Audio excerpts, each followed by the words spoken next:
It's Wednesday, it's 12:15 and we're live in Westminster. What's your message to Keir Starmer? The political future of Diane Abbott remains unclear. She's been readmitted as a Labour MP, but will she stand in July's election? I think that Labour ought to afford Diane Abbott greater respect and greater dignity. What she said that led to her suspension was wrong, and when Keir Starmer said he would restore discipline and standards in the Labour Party, he really meant it. On the campaign trail, Rishi Sunak is in Cornwall promoting his policy to close rip-off university courses to pay for an extra 100,000 apprenticeships. About 1 in 3 graduates are on non-graduate jobs. So actually, we are better off providing those young people with the opportunity of a high-quality apprenticeship. Labour pledges to clear NHS waiting lists in 5 years as junior doctors call a 5-day strike just before the election. And it's a week since that rain-soaked announcement. How are the parties faring? Joining us today, Security Minister Tom Tugendhat, Shadow Armed Forces Minister Luke Pollard, the political editor of The Sun, Harry Cole, and Ava Santina Evans, political correspondent for online news site Politics Joe. This is Politics Live.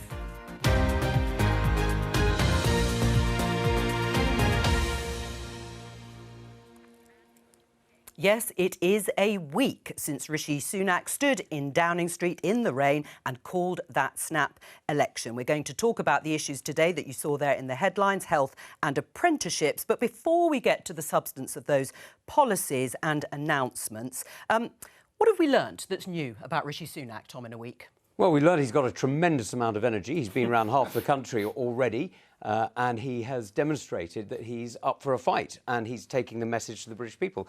That is something that's been really important because we've noticed he's got a clear plan. He's able to articulate it. He's able to explain it to the British people. And you're 20 points behind in the polls. And Keir, sadly, has not quite managed the same thing. What have we learnt that's new about Keir Starmer? Well, contrary to that, we've been setting out our clear plan. It's very obvious that the Conservatives have failed after 14 years. I think the Tories have had an appalling start to the general election. But what we've done is set out clear plans on the NHS, setting out clear dividing differences and the fact that to get stability, we need change. Change is on the ballot paper on July the 4th, and that's a change with the Labour government. Ava, has a week of campaigning changed anything? Well, I mean, we've had a strike announced this morning from the junior doctors, and we've also had, the Labour campaign overshadowed by Jeremy Corbyn and Diane Abbott. So actually, I think we're about where we were this time last year. Right, we haven't even moved on since then. Has anything changed, Harry? Beginning to get there. I think both the campaigns, I have to say, are pretty boring at the moment. The Tories perhaps a little more exciting because 20 points down, they've got nothing to lose, so they're throwing every policy idea at the wall where Starmer's clearly trying not to say anything. But we're beginning to, as Ava say, be slightly distracted by other characters. We've got Diane Abbott today, and enter stage right, Nigel Farage, who appears to be going out of his way to cause as much mischief as possible. And we actually had him on our rival politics show this morning, and he said he's open to a deal with Rishi Sunak, make him an offer. What's in it for him? Which is not what Reform is saying. So could be interesting times. Should Rishi Sunak talk to Nigel Farage about a deal? Of course, there was a deal done in 2019, which meant that Brexit Party candidates didn't stand where they felt there were Conservatives who felt the same way as them on the issue of Brexit. Do you think that should happen again? Look, the only people we should be doing a deal with is the British people, and the deal we're making is to make an offer for how to govern this country better for the next 5 years, and I think Rishi's absolutely right to be focusing on that. Right. I mean, do you think that'll go any further? As you say, it's not really anything Reform has discussed. Well, it went pretty far in 2019, and Farage was saying that he doesn't want a peerage, he doesn't want a knighthood. He'd quite like to see the wrong type of Tory party salted into the ground. But if they start to make mood music that he likes, I think ECHR and things like that, I wonder in a long 6 weeks whether they really will be standing in every single seat as they've vowed to do. As you say, a long 6 weeks. Let's have a look at this tweet, since we've obviously mentioned it, on junior doctors. This will be at the forefront of many people's minds. It says, junior doctors, let's make sure full pay restoration stays front and centre during this election. We strike again with a 5-day full walkout from 7 a.m. on the 27th of June to 7 a.m. on the 2nd of July. Let's make this round of action our biggest and loudest yet. What's your response, Tom? Look, I'm very sorry to see this. I'm really sorry because of the impact it's going to have on patients across the country and the impact it's going to have on others who are going to carry the burden. A lot of consultants, a lot of other doctors are going to have to pick up the weight. The real question here is, does Labour support these strikes? Because this is a decision that you've got to make. Either you're on the side of the patients or you're on the side of those who are striking. And, we put a very reasonable offer on the table. The nurses have accepted it. Other doctors have accepted it. The junior doctors are asking for 35%. Do you support the strikers, Luke, or do you support the patients? I mean, we still don't support the strikes. That's been a consistent position for months. I'm surprised you don't know it and haven't been paying attention, well, it's not Tom. clear, Luke. But we've said we don't you. support the strikes. But what we want to do is get round the table in the first week of a Labour government, get the unions in to negotiate and solve the strike action. That will be a journey. It won't be a single event. We'll have to look at not only pay, but the terms and conditions as well. That's what we've said. We'll sit down and negotiate. Why hasn't Rishi Sunak negotiated? He spent more time negotiating with Boris Johnson to give his mates peerages than he's done with junior doctors. So this is the NHS. It should matter more. Why isn't Vicky negotiation Atkins has been negotiating with doctors, and that's why you've seen that there's been huge numbers. That's why you've seen huge number of agreements settled, and that's why you've seen waiting lists coming down in Conservative-run England and going up in Labour-run Wales. I'm afraid you don't need to look at the hypotheticals. You don't need to look at the suppositions. The truth is the NHS in Wales has suffered under Labour rule, and in England it has improved under Conservative. But under Vaughan Gething, he's resolved the strike action in Wales. That's why there's no junior why there's no junior doctor strike action in Wales. But in look at the results. We're on a glide path to hit 10 million people waiting if we get 5 more years of the Conservatives. Look, you don't need me to point this out to you. All the statistics are clear. The waiting lists are coming down in England. They're going up in Wales. You can argue what you like. What the level statistics are are very, very clear. What is the level of waiting? Well, we've got the 2-year wait down. We've got them 18 months. 7.45 million people on waiting lists. All of them are coming down. And as soon as these strikes are resolved, then they will come down even quicker. In those gaps between strikes, the waiting lists have come down extremely quickly. In Wales, they keep going up. Labour put the waiting list up and the Conservatives bring them down. It is the 11th walkout by junior doctors since March 2023. Why is it political? Because Labour and Wes Streeting, the Shadow Health Secretary, has been out this morning and he said that he won't offer them a 35% pay rise. So I don't think that they're trying to gift Labour any votes because Labour aren't offering them any negotiations. Well, it looks political because it's being played during a political campaign rather than waiting until politicians or whoever's but the you're next still, health secretary Cabinet is still there. You're still decisions. able to negotiate with them. And, you do have the choice at the moment where you either pay the agency staff to come in and take over from them while they're on strike, or you actually settle the dispute. And, arguably, it would be much cheaper for you if you actually just settle the dispute than bringing in agency workers. Ava, look, the decision is whether you think 35% is reasonable. The real question is not whether we invest in the NHS. This government has invested more than any other previous administration in the NHS. But not in the workers. Hang on a minute. The question is, where do you put it?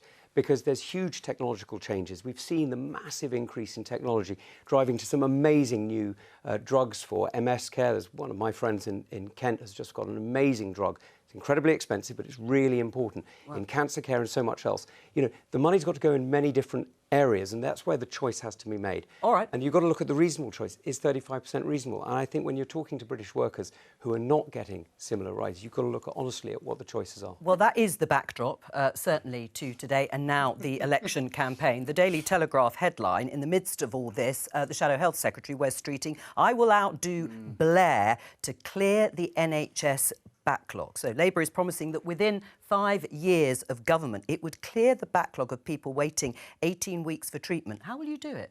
Well, we've set out that we'll have 40,000 extra evening and weekend appointments a week to start clearing the backlog, double the number of scanners to increase early diagnosis, and make sure that we're resolving the junior doctor strikes. Now, this is going to take some time. That's why we've said at the end of a 5-year Labour government, we'll have cut the waiting times to 18 weeks, which is where it clinically should be. The government inherited this golden inheritance on the NHS in 2010, the highest patient satisfaction and the lowest waiting list. 14 years later, we have the highest waiting list and the lowest patient satisfaction. We fixed the NHS before and we'll have to fix it again. You didn't say the P word, Luke. Private sector, because that's what really is going to do this. It's a massive expansion into using the private sector, which is, no bad thing. But just listen to Luke there. It's incredible. In 5 years, the last general election, Labour, it was 24 hours to save the NHS. Tories are going to sell it to Donald Trump. And now Labour is saying, quite sensibly in my view, let's use the private sector, let's do everything we can. The other thing that they haven't talked about and sort of glossed over there was the fact there's also a massive expansion into weekend working. Now, these are all good things, but you're not being completely clear with what actually that promise of Wes Scrutiny has set comes out with. that we will use spare capacity in the independent sector in order to cut some of that waiting But just saying, that's an list. But we'll extraordinary also difference take in 5 years, though, We'll isn't also it? take the best of the NHS. So hospitals like St James's in Leeds and Guy's here in London, they're already working at that pace that we want to export to every single NHS hospital in the country. So it shows that the NHS can innovate, and we want to spread that innovation across the NHS. And that's our plan. It's been a journey. It's been a very long journey. And it is a tall order. It takes time to fix. Let's talk to the Chief Executive of the King's Fund think tank, Sarah Woolnough. Sarah, just listening to those opening exchanges, is Labour's promise and target realistic? It's very stretching. When the last Labour government made a similar commitment to bring down waiting times, it took them a decade to do it. Today's pledge talks about reducing the waiting time over the course of a single parliament. That's 5 years. And we think, whilst it plays very well to the public and polling, and we have seen a drop in satisfaction recorded with the NHS, and people cite waiting, struggling to access as the top reasons they are dissatisfied with the NHS. We believe this sort of pledge, if it were to be delivered within 5 years, is highly stretching, and it would involve new money, but also priority and focus, and a sort of singular focus for the NHS for the next 5 years, which may mean capacity for other things is limited. OK. Well, we can see Keir Starmer, the Labour leader, with the Shadow Health Secretary, Wes Streeting. They've been talking to medical students this morning to underline this target that they're setting. Specifically, what difficulties do you see Labour facing in reaching what you call this stretching target? Well, the target relies on, as we've heard, weekend working, evening appointments. And again, I think for the public and for patients, that's probably welcome. Of course, it does rely on staff being willing to work overtime. The latest NHS staff survey showed 20% of staff reporting they're already working over 5 hours overtime.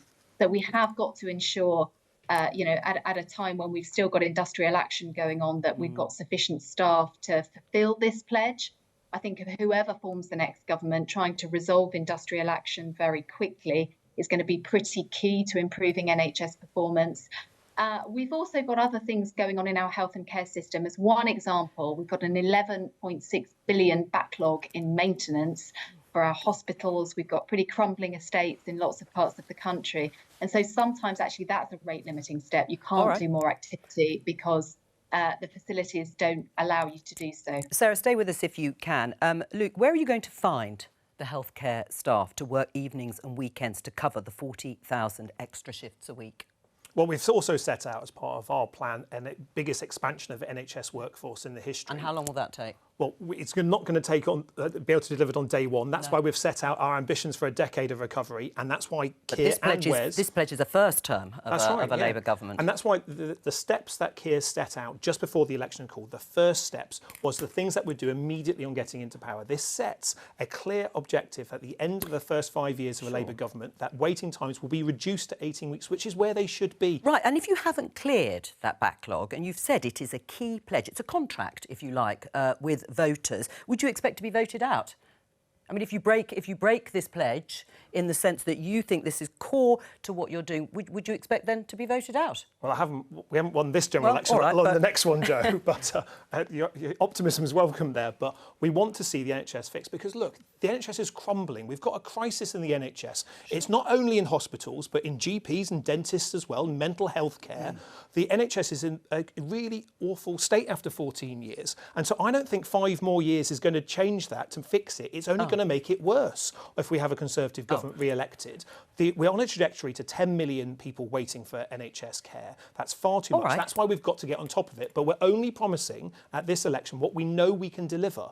And that's why we're setting out those first steps. You say you know you can deliver it, but just as a bit of context, health spending under the last Labour government grew by an average of 7.9% between 2001 and 2006. Now it's sort of 2.4%. So if Labour wins the next election, they're not going to have the spending power. You're not committing to any more money over and above what has been spent or invested in by the Conservatives. How are you going to do it? Well, we have said we'll increase spending in certain areas due to closing non-dom loopholes. A little bit. Rachel Reeves has been pretty clear on this, that actually to invest in the public services we need to inject growth back into the economy. Yeah. That growth that's been missing from the economy for the past decade. In that growth comes additional tax revenues, which means the money will be there to invest in those public services. All right, that's why that growth mission is the key objective that the Labour Party is setting out in this election. Do you think it's achievable, Ava? What, using the private sector? Using the private sector and the waiting list. Well, look, I think we're already doing this at the moment. The problem that you've actually got two bad offerings for the NHS. If I was a voter, well, I am a voter, but I would be looking at this and I'd think, actually, I don't like either option, because if I take the Conservative option, then I know that I've got more strikes, I've got stagnation, I've got a huge waiting list. If I take the Labour option, I know that they're going to spend an absolute fortune in trying to use private healthcare and bringing that into the NHS. And I also know that that plan is not feasible because it's simply too expensive. In the very slim offerings of what Labour have offered so far in terms of detail and policy, for some readers, I think the NHS journey is the most interesting thing that's being offered at the moment. For 40 years, the NHS debate has been poisoned by the Labour Party in the fact that anyone who tries to suggest modernisation or movement is accused of wanting to sell it or turn it into a US model. They're now not doing that. No. They're now saying we're Nixon in China. Only Labour, because we have the respect of the NHS and we were the founders of the NHS, we are the ones that can reform it. Now that's movement in our view. But my God, we will hold your feet to the fire if you do win on that. But because only, if it's really true, only Labour can save the NHS. Well, the NHS is on its knees, so good luck. And you're going to hit the same problems that these guys have got. Right. You've got a militant BMA. That's the reason they're still out. They've been taken over by Corbynista lunatics. That's Harry. It's not. Look at the committee. They are incredibly hard left. I know I'm pouring petrol on this debate, but it needs to be had. You're going to hit the same problems. You're going to try the same solutions. They're not charity workers, and they are quite within their right to get paid for their labour. Yeah, but every other sector, as Thomas said, every other strand of the NHS has settled so far on a much lower deal. Right, I mean, let me just show you this, the Sunday Times, to pick up on what you've been saying, Harry. Wes Streeting, cultural rot means NHS puts itself before the public. Is there a risk involved in talking about the NHS in this way, when for many voters out there, it's sacrosanct? I mean, the NHS is absolutely vital. It helped save me when I had skin cancer last year. What's the cultural rot? What Wes is setting out is that we need not only investment, but reform in the NHS as well. And that element of focusing on reform is just as important as it is about the extra cash that will go in, because we need to see larger amounts of private sector involvement. The efficiency to be able to deliver. And at the moment, when you've got an NHS with people waiting every single service under pressure, no service within the NHS can perform as it should be, as it's designed to be, because there's massive pressure on the staff and there's massive pressure on the waiting list. Cutting those waiting lists enable every part of our NHS to function better than it is today. And do you agree there's cultural rot at the heart of the I think the what NHS? Wes has set out is an interesting idea, and he's basically setting out a Conservative agenda. It'd be very welcome. But the reality is that he's trying to deliver it through a Labour Party that has flip-flopped on so many issues. It's almost certain to flip-flop on this. And if you want to really look at the experiment, which is the control, which is the reality, look at Labour-run Wales. Look at the NHS in Wales, where waiting lists are going up, and look at England, where they're going down. Sarah Woolnough, thank you very much for joining us. We can catch up with Layla Nathu, BBC political correspondent, who is on the trail with Keir Starmer. Layla, bring us up to date with what's happening. Afternoon, Joe. Keir Starmer and Wes Streeting have been here at the University of Worcester this morning, speaking to all of these trainee medical students you can see behind me. He's just being mobbed at the moment by, for selfies just behind where our camera is standing. But he has obviously wanted to talk about the NHS this morning, his plan, him and Wes Streeting talking a lot about their plans to try and bring waiting times down, that commitment to eliminate the 18 weeks, waiting more than 18 weeks by the end of next Parliament. But clearly, many questions, certainly from the reporters here. He's just been doing a huddle with my newspaper colleagues. Most of the questions were around Diane Abbott, and actually he gave a very clear answer to that definitively, that the story this morning that she had been barred from standing as a Labour candidate was not true. He said that was factually incorrect, that was not the case.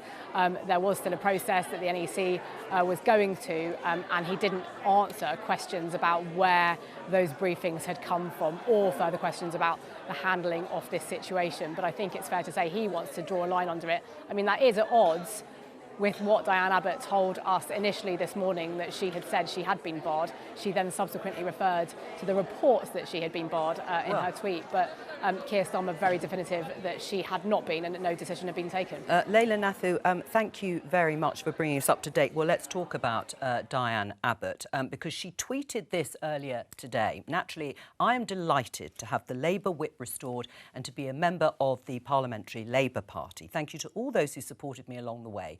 I will be campaigning for a Labour victory, but I'm very dismayed that numerous reports suggest I have been barred as a candidate. And we've just heard there from my colleague Leila Nathu, who's with Keir Starmer, that he says she hasn't been barred. I think we can hear from Keir Starmer himself probably answering those questions. Let's have a listen. No, that's not true. No decision has been taken. Bar Diane Abbott. The process that we were going through ended with the restoration of the whip the other day. So she's a member of the Parliamentary Labour Party and no decision has been taken barring her. This is an utter mess, isn't it, Luke Pollard, the way this has been handled? Because yesterday we were told that the investigation that was launched into Diane Abbott for comments that she made probably over a year ago now, she was suspended for saying that Jewish, Irish and traveller people were not subject to racism all their lives. That was part of what she said. She apologised for those comments and the investigation was then launched by the Labour Party. Now, Keir Starmer at the weekend said that process and investigation was ongoing. And then we were told, no, it finished in December. Then we're told she's been reinstated as a Labour MP, just as applications for candidates who want to stand in the election are pretty well closing in the next few days. She says she's been barred, though, from standing as a Labour candidate. Keir Starmer's saying, no, she hasn't. I mean, what is going on with the processes in the Labour Party and the treatment of Diane Abbott? Well, Diane's been a trailblazer. She elected when I was 3 years old in nursery, so she has been a towering So why have you figure treated her in the like this? party. I want to see, I don't know whether Diane wants to stand in the next general election. I don't know whether the NEC will have her standing at the next general election. This process is coming to the end of it. I'm glad that she's got the Labour whip back. I'm glad that... you are glad? I am, yeah, because it's one step towards closing this matter, because I think this is a distraction from those key issues that we need to talk about, the NHS, the future of the economy, but I would like to see this resolved. And if Diane is coming to the end of her parliamentary career, I want to see her leave with dignity. If she's able to stand again, I want her to be able to knock on doors and deliver leaflets. That's why I want this. Process to conclude swiftly, and I'd also like us to focus on what's actually happening, because over the past few days, whose fault is it that you haven't been able to focus on the issues at hand? Do you think this has been handled well? I'd like to see it handled in a smoother manner, of course. But now we've got a general election called. We have to resolve all those matters. So we have got a Labour candidate standing in every single constituency. That includes the constituency that Diane currently represents. Would you like to see her stand as a candidate in the seat she's represented for decades? Well, I don't know if Diane wants to stand. Well, I don't know if the NEC wants to stand. Would you like to? And actually, there is another issue. The NEC is Labour's ruling national executive, and I have had endless Labour politicians sitting here saying, I can't say anything. It's an arm's length process. It isn't just an arm's length process. If Keir Starmer wanted to have this resolved, he could have done. He's the leader of the Labour Party. He's not just a backbench MP. Now, viewers will just think this is all ridiculous, that it's gone on for so long, that Diane Abbott's been treated like this. Maybe you should have made a decision, or maybe they should have made a decision earlier. Only the Labour Party is to blame for the way this has been handled. Well, it's only the Labour Party that's been involved in this, but there's been plenty of people leaking and suggesting elsewhere. Right. The process is now completing, and we'll find out very shortly about whether Diane wants to stand and whether she's able to stand. And we will be having a Labour candidate in that constituency, whether that's Diane or anyone else, as we will be having Labour candidates in every single seat that we're contesting in the country. It is true to say that individuals are not more important, or one individual is not more important than an entire party, and discipline is needed during an election. But what is your view of the way that this has been handled, Ava? Well, I think the argument a fair argument that could be made is that she completed the training that was ascribed to her by the Labour Party, and there was receipt of that in the February, a couple of months after it was first given to her, and then she had nothing from the party. But what's confusing to me is back when Frank Hester, the Tory donor, made racist remarks about Diane Abbott, or they were leaked to the press, the Labour Party the next day, while Diane Abbott did not hold the whip, the Labour Party sent out a fundraising email pointing working out that Frank Hester was a racist and he was donating to the Conservative Party. Therefore, you should fund the Labour Party to get a fairer set of MPs into power. The question I have is, why was the whip not restored then? Because she had completed her anti-Semitism training. She should have been allowed back in. But I also just want to say on the NEC, I must say it's very much like Sue Gray, when she was being used as a safe word by Boris Johnson. The NEC, as you've just done in Islington North, you can override the NEC, as you have done, and you could do that in this situation. No one's handled this well. Diane Abbott could have made a little bit more effort to apologise for frankly disgusting comments. She apologised. Sort of. She blamed the staff for sending out an in-draft. What about Barry Shearman? Yeah, sure. But she could have showed a little bit more contrition. I think the Labour Party could have probably set the bar a little bit higher than can you sit down on a laptop for 5 minutes and press yes, which we've all done online training courses. They have basically a joke. This has been handled appallingly. That said, she has a long history of making pretty divisive comments, which should be taken into account. You shouldn't just look at this in the round. At the same time, the sort of balance of Solomon here, I'm also going to say that Keir Starmer's office probably could have handled this a little better. There is a bit of a sort of Keir's sort of henchman vibe to that operation that rubs the PLP up the wrong way. It is quite leak dominated. It's often they know where this is coming from, and perhaps actually it's clear they're trying to bounce her into standing down. And it's backfired because it's just got out of control. Under the intensity and scrutiny of an election campaign, their sort of hodgepodge plan has fallen apart that, maybe they would have got away with a few weeks ago. Well, let me just show you this headline, BBC News, a different story, but still about the Labour Party. The Deputy Leader, Angela Rayner. No police action after Council House probe. So she's not going to face any further police action after an investigation into her previous living arrangements. Greater Manchester Police has been investigating the 2015 sale of her former house in Stockport after a complaint from a senior Conservative MP. She's faced questions including over whether she owed tax on the sale and paid the right amount of council tax. Does Angela Rayner deserve an apology, particularly from James Daly, who sat here and couldn't tell me what it was he wanted the police to investigate and why he thought she was guilty of anything? I think what you've seen here is that the police know how to run an investigation and the Labour Party don't. Well, never mind about that, but what about apologising? What about apologising for an investigation that went nowhere into the Deputy Leader? I think it's quite clear that Angela has had the situation resolved by the police. They've resolved it very quickly. That's what investigations should do. Sadly, Diane Abbott hasn't had the same courtesy from the party that she's worked with for 30 years. I've already talked to the Labour Party the reality and is Luke Pollard about it. What we've got to look at is who we're potentially putting into number 10. Yeah. Because Keir Starmer says he's offering leadership, but the reality is he's not. What he's offering to put somebody in as Home Secretary a few years ago who he now doesn't think is good enough to stand as a candidate for the Labour Party. It's a remarkable switch. Wait a minute. Suella Braverman was appointed a Home Secretary a week after having been sacked for misusing data. Let's be clear about Diane this. Abbott should be the Home Secretary? Let's be clear about this. Luke, do you think... I'm not replaying the 2019 general election with you, Tom, but what I say on this one is the mudslinging that has gone on about Angela, the slurs that have been pushed her way Heaven forbid the Labour Party would ever sling mud. Have not been good. I think she deserves an apology from the folks that have been throwing that mud at her, not only the Conservative MPs, but also those champions that potentially in the media that have just been relentlessly on this. And she's now been cleared, so let's focus on the clear issues that should matter. And I think, this has not been the finest point of political attack, but it's a thing we're used to. Conservative Party raising complaints with the police in election campaigns. We might even see it during this period here. It's a political tool that's designed to throw mud on something, even if they know at the end of it there's nothing to come from it, as has happened in this case, and has happened in Tamworth, and happened in the West Midlands. Right. I'm afraid it's a political tactic, and I think British politics would be better if we didn't use that type of... Very briefly, Luke, Tom. this is rubbish. I'm afraid the law is equal to everybody. If you don't like the law, change it. But thank goodness you haven't had the chance to, because what we need to do is to make sure that the law works equally for everyone, and that just because you're elected doesn't mean you're special. The law needs to apply to everybody. Well, talking of leadership and leadership campaigns, let's talk to Ione Wells.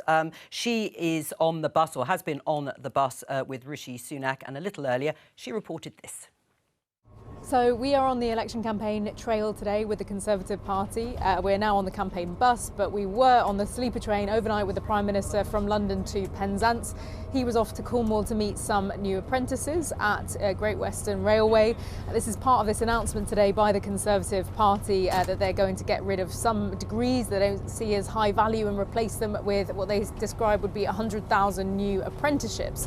Now, it's interesting that he's chosen to campaign today in the southwest. Most of the seats around Cornwall, Devon are Conservative seats, and he has been visiting Conservative areas in the last couple of days, suggesting that so far this election campaign is being fought quite defensively. He's not going to seats at the moment that they need to try and gain. He's going to seats that they really need to try and keep if they are to win the general election. So I think gives us a taste of what the strategy is at the moment. But this is now the third sort of announcement that we've had from the Conservative Party so far, after their announcements on national service, on pensions, and today on apprenticeships. So I think really trying to announce a couple of pledges early on in this campaign to try and seize the narrative. Right, there's Ione Wells travelling backwards there, interestingly. Yeah. I think I'd feel a bit queasy on that bus. Is Rishi Sunak trying to ingratiate himself there with journalists handing out bacon rolls, or I think... Well, it's only a very select few journalists so far that have managed to make it onto the mythical battle bus. But I did enjoy seeing the Prime Minister, who obviously loves his helicopters and loves his PJs and private jets, turning up. He looked like he was turning up for his national service with his little backpack on last night when he was getting on the train. And I've taken the Riviera Express. It is an excellent train, but it's fairly basic. It's kind of 50s style. It's a good bar, but there's no charges. So I imagine they had a wild time. Yes, talk about the inside track there from the campaign bus. You're lucky to be here in the studio. Indeed. Let's talk about the apprenticeships. Show you some front pages, because the Conservatives are talking about scrapping some university courses in England to help fund them. The Daily Mail: Tory vow to ban rip-off university degrees by changing the law. This is on the front page of The Times, covering the same story. Sunak plans university cuts to boost apprentices. And the Daily Express: the Prime Minister acts to fall on university rip-off degrees. Which courses do you want to close down, Tom? I think this is a fantastic announcement. This is about the Office for Students being able to make decisions and being able to highlight... They've been able to do that. They've been able to do that. Which ones? Well, they can highlight... You've raised expectations. Acts to fall on university rip-off degrees. Which university degrees are a rip-off? The brilliance of this policy is it's about the regulator, it's about the OFS actually having the ability to do it. Look, this is 100,000 new apprenticeships. You know, we keep talking about the fact that this is now one of the manufacturing hubs of the world. You know, we're the fourth biggest manufacturer. We're even better than France now. This is a fantastic opportunity to make sure British businesses have the opportunity to get people who are already fantastic students into jobs, into employment that really pays for them. Rather it will only be a fantastic policy if you can actually fund these apprenticeships. Now, are you willing to see some universities close? Perhaps in parts of the country which don't have many other large employers and rely on their further education, higher education institutions? So the key to this policy is it's about making sure that those students get the opportunities that they deserve. By closing rip-off degrees and Mickey Mouse university courses. Forgive me, Joe, it's not up to us to close or to open. It's up to students to choose. It's up to students to choose. And the OFS will be able to highlight and make sure that students know what they're getting. Now, that is exactly what we need. What we really need is we need students to have the opportunity to have a career, to have an opportunity to develop their skills and to see a huge change in this country. And that's what this does. So apprenticeships change lives. And if you want to see how, look at Gillian Keegan. There's somebody who did an apprenticeship many years ago and she's ended up as Education Secretary. Right. Ava, do you think that's a good idea, this policy? I think that the Conservatives are correctly identified that going to university doesn't necessarily guarantee you a good job. So they've identified the symptom, but the outcome just seems a little bit confused. To me, this sort of apprenticeship scheme is sort of managing expectation, because what they're arguing is, well, if you go to university now, you probably won't get into a high-paying job, so you might as well actually start on probably about £3-4 an hour and then work your way up rather than starting with a big bill. So instead of actually solving the problems that you've got with wage stagnation and an economy that doesn't have enough good-paying jobs in it, they've gone for the apprentice route. No, I think this is about making sure there are more good-paying jobs. Ava's absolutely right, but the way you do that is make sure that our people are skilled and have the opportunities in this extraordinary world that we're seeing. And, you know, apprenticeships come in so many different forms. As you know, there are apprentices doing anything from even financial services now, all the way through manufacturing, through science-based, through any number of different areas. This is fantastic, and all of this is a wonderful opportunity for Britain to develop. Okay. At the same time, Labour's offering to halve apprenticeships. Well, I'll come on to Labour. Labour. I'll come on to Labour in a moment. But if you're saying that you are going to have the axe fall on university rip-off degrees, we already have regulations or metrics for the regulator to look at, including dropout rates, job progression, and future earnings potential. But you want these courses to actually close. You want to close down what creative arts courses because they don't lead to jobs or highly paid jobs. Sorry, that's not true. Many creative arts students do lead into... I'm trying to get from you what it is you're talking about. So that's why, as a Conservative, I'm not here to dictate to you. I'm here to give the information that the OFS can share so that students can have the opportunity to make the decision. They've already been able to do it. But that's what the OFS are going to be able to do, is to make it absolutely clear what the dropout rates are, what the opportunities are, so that students can have that chance to see what they're choosing and vote with their feet. Because, as Ava rightly puts it, apprenticeships are the way forward. They are the opportunity, and we have correctly identified the challenge. Now what we're doing is we're identifying the solution. Because what you need is a clear plan. If you don't have a clear plan, you don't have an answer. Do you have a plan? No. Yes, we do. It's unsurprising. Bless you, Tom. Bless you. Keep rolling out that line you know is not true. Look, apprenticeships have halved since 2010. In terms of the number of people taking up apprenticeship, it's halved. It's gone down in the area that I represent. I mean, the Prime Minister might well be in Plymouth tomorrow, and the apprenticeships are down in Plymouth since 2010 under his government. So what we need to do is to properly get the skills apprenticeship levy working. The apprenticeship levy is not working. Labour's plan to move it to a skills and growth levy, which has the backing of businesses, is about allowing those businesses to invest in the skills that they need. But look, I don't think this is a fully funded policy. It's unfunded because if you simply close some courses, people that want to go to university will choose a different course. That won't provide any money for people then to invest in apprenticeships because they'll be choosing a different course to go to university. My concern about this one is it looks like yet another unfunded policy being chucked out there to distract attention from the failures on the apprenticeship level. One of the reasons that we are in the mess with our economy are because we've got a skills failure, which is leading to a growth failure. We haven't got the skills our economy needs. That's why businesses have been arguing for a change to the apprenticeship levy. We've listened to them. The government hasn't. We want to update the apprenticeship levy so it works for businesses. And with a university sector that is nearly on its knees at the moment, with universities worried about their future financial stability, you not being able to say which course and what university should close, I'm afraid will put a blight on all those courses. That's not helpful at all. I know you want to control everything from Westminster, but we actually trust the British people and we trust institutions to make their own decisions. We don't believe in centralised control. That's a very bold statement, yeah. And we are suggesting devolution of the skills agenda out of Westminster to local authorities. So that's a part of our policy, Tom. What we're trying to do here is we're trying to make sure that Britain is ready for the coming century, because what we need to do is make sure that those manufacturing opportunities, that those new skills that we need in the UK are there. And that's why it's such a shame that one of the things that you're talking about is effectively halving the amount that goes into apprenticeships, because as the IFS has made it very clear, what your suggestion would do is it would put a lot of money that would have gone into apprenticeships into the kind of training that's already being done.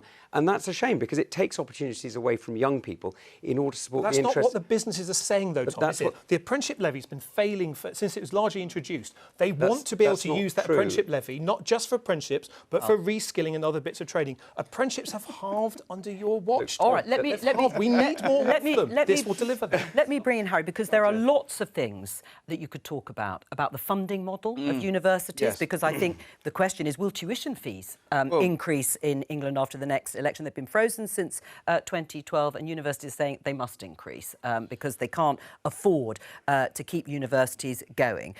Will employers ever agree that apprenticeships are the same as university degrees? There was a long-awaited point of the crossover when apprenticeships will finally be earning the same amount as graduates. And I think we're not far off hitting it as a nation, where you're going to earn more by doing it. I think once that's happened, I think the debate will change.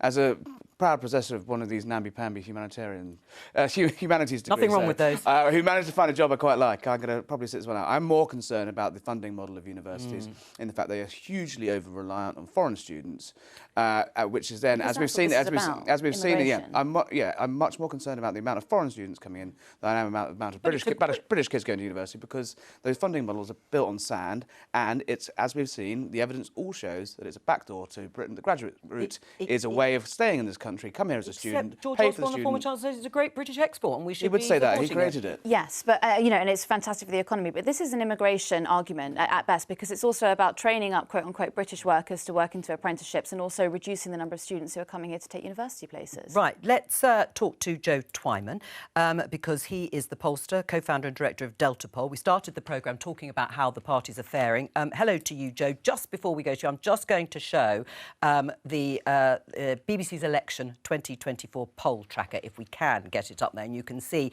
consistently that Labour is 20 points ahead. There it is, general election voting intention. How are voters feeling a week in about the general election, Joe?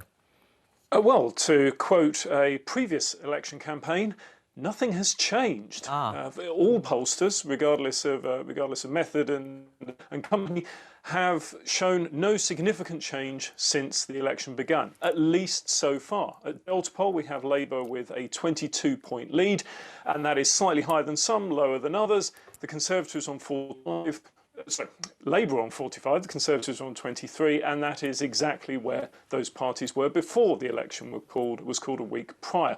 It's worth pointing out the Conservatives have not been ahead in any published poll since the 6th of December 2021, and Labour have had a double-digit lead in every poll since the 26th of September 2022. So these are now long-established, long-running trends that favour Labour. But, and I'm sure your panellists will want to say something along these lines, there are 5 weeks remaining. A week is a long time in politics, and so we have 5 weeks remaining.